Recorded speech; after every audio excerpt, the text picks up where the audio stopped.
Okay, we're on our very last wall hanging, and the first thing we're going to do is establish where we want to have our little pot for our feathers to come out. This one we'll make very simple, just kind of a squarish design.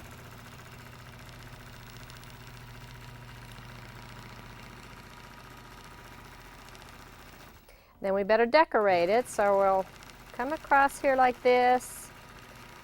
We'll just do a simple zigzag at the top, follow that up, and come back down here with a zigzag.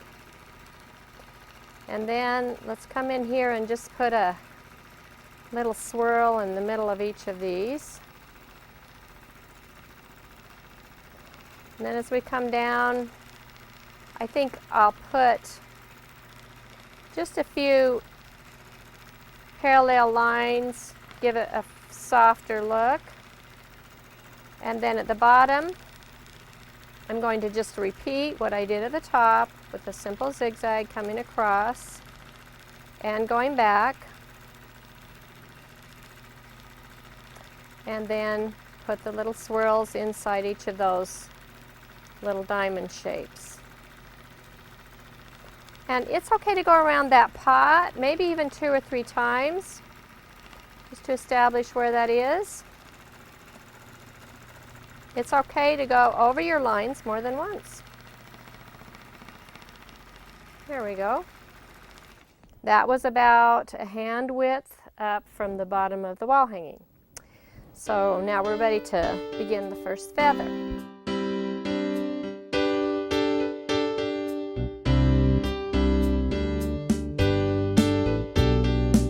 The first feather is a feather that is in front of another feather, but we do it at the same time. It is so cool. Watch this. We're going to come out from the corner here, and we're going to take this over into a horizontal feather, and we'll come back and do the feather on the upper side, like this.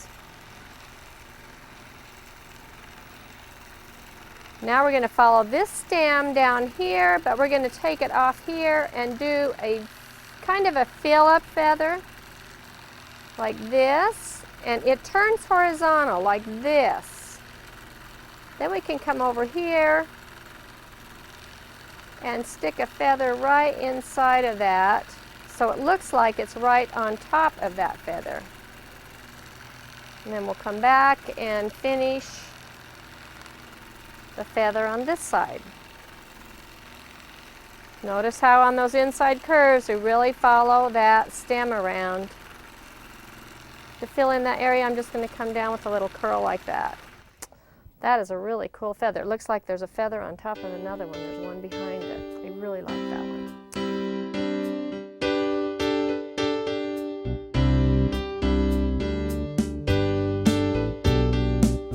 The next thing we're going to do is put a really beautiful fern in this area, and at the end of the fern we're going to have a little surprise. So I'm going to drip it off like this, and we're going to put a feathered heart right here. First thing I'm going to do is establish the heart,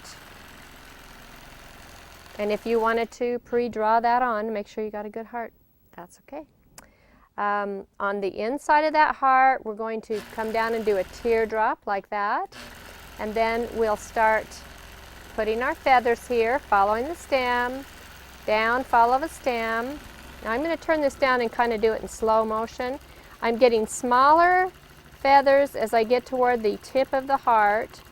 Then I'm going to follow the tip of the heart down and back up to set myself up to do little kissing feathers there, and these are smaller hearts, and then they get larger as I get up toward the top. So I've done dimensional feathers inside of that heart.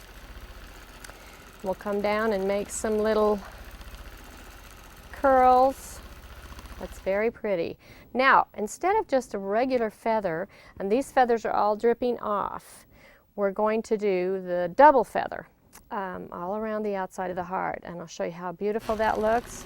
Remember, that was long and short, long and short, long and short, and the long one doesn't go back to the stem, but the short one does. Long, short. Maybe at the bottom I'll do 3. There we go. Now on the way back, I'm doing this short and long, just so that it matches the other side. There we have a beautiful feathered heart. Not your ordinary feathered heart. It has dimensional hearts, feathers on the inside of the heart, so they get smaller toward the tip, and then we did double feathers around the outside. Now we'll complete our fern. We're going to have to set ourselves up for this, so we're coming back a little ways, and then we'll come up here with a nice curvy fern-like prawn. And if you have trouble with this, just imagine that you're doing an S. But you really have to follow that stem as you're coming back. And to make it a little more interesting, we're also going to do some little berries. And I just did 2 little circles and then echoed them. Okay, I'll speed this up, but I'll do another berry here.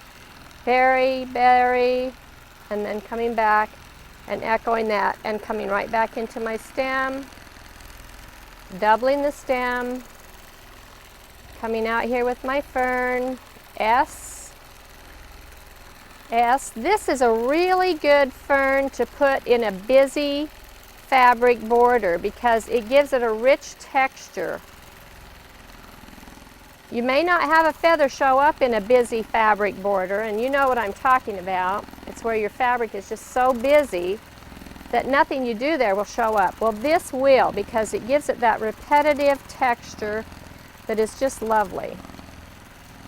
Do another little berry over here. Just kind of curl the end of that berry up. It makes it kind of a happy little berry rather than having it curved down. And I'm going to get a little smaller here because I have other things to come out, so I'm going to just make my little ferns smaller as I get down toward the bottom. So there is our feathered heart coming off of our fern, and we're ready for the next feather.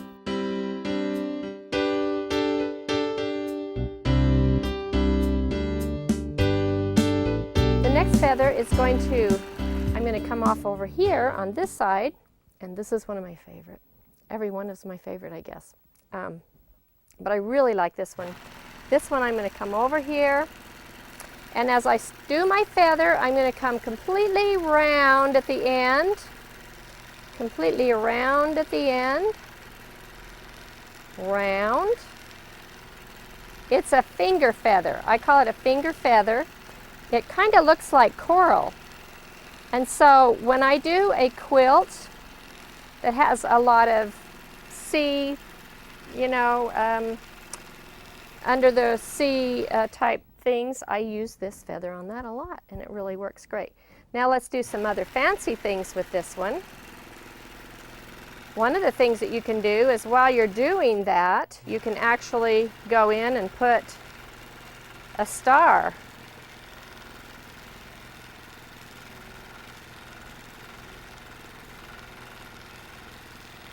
Inside of that circle.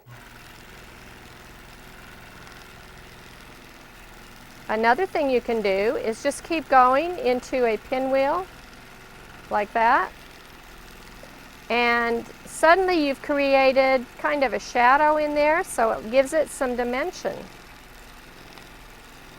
I call that a Tootsie Roll finger feather.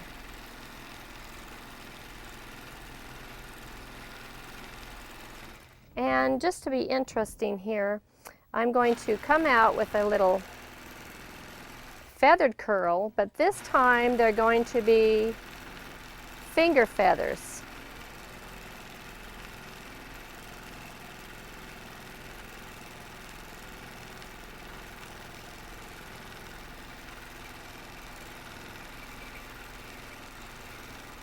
So that feathered curl that we did on the last wall hanging, you can see you can turn into, use any of the feathers as your feathered curl. Doesn't have to be just your regular feather. It looks very pretty with the double feather too. So there we have some variations with our finger feather.